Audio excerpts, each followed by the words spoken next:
नमस्कार दोस्तों, स्वागत है आपका इंडियन कंसर्न्स हिंदी में।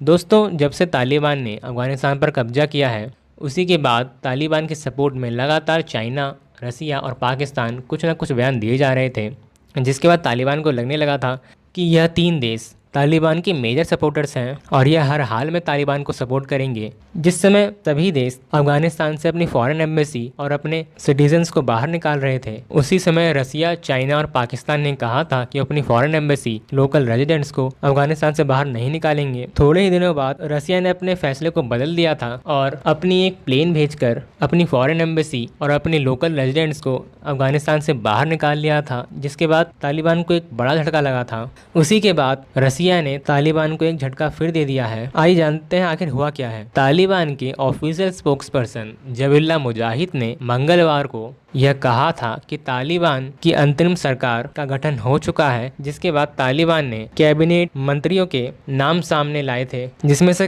कई मंत्री तो अमेरिका के मोस्ट वांटेड लिस्ट में सबसे ऊपर थे। तालिबान ने ऐलान किया था कि अंतरिम सरकार का शपथ समारोह 11 सितंबर को होना है, जिस पर उसने भारत, तुर्की, अमेरिका, रसिया, चीन, पाकिस्तान और कई देशों को आमंत्रित किया था। दोस्तों, आपको एक बात बता दूं, शायद आपने नोटिस ना किया हो, तालिबान ने शपथ समारोह के लिए 11 सितंबर की डेट चुनी है, जिस दिन को दुनिया काला दिन समझती है। आपको याद होगा कि इसी दिन 9/11 का हमला हुआ था, जहां पर अमेरिका के कई लोग इसमें मारे गए थे। दोस्तों, तालिबान का शपथ समारोह के लिए इसी दिन को चुनना अमेरिका को एक बड़ी चेतावनी है। आपका क्या मानना है? क्या अमेरिका अपने फॉरेन ऑफिशियल्स को शपथ समारोह में भेजेगा, हाँ या नहीं? आप अपने विचार हमें कमेंट सेक्शन में जरूर बताइएगा। दोस्तों, रूस ने शपथ समारोह में शामिल होने पर कहा था कि वह अपने राजदूत शपथ समारोह में भेजेंगे, जिसके बाद तालिबान आश्वस्त हो चुका था और दुनिया से यह रिक्वेस्ट कर रहा था कि तालिबान की अंतरिम सरकार को दुनिया के सभी देश मान्यता दें। उसी के बाद रसिया ने तालिबान को एक बड़ा सेटबैक दे दिया है, या यूं कहें बड़ा झटका दे दिया है। रसिया ने साफ ना करते हुए ये कहा है कि अफगानिस्तान के शपथ समारोह में वह अपने किसी भी फॉरेन ऑफिशियल्स या राजदूत को नहीं भेजेगा। दोस्तों, रसिया ने यह बिल्कुल क्लियर नहीं किया है कि उसने ऐसा डिसीजन क्यों लिया है। दोस्तों, शायद रसिया ये समझ चुका है कि अफगानिस्तान में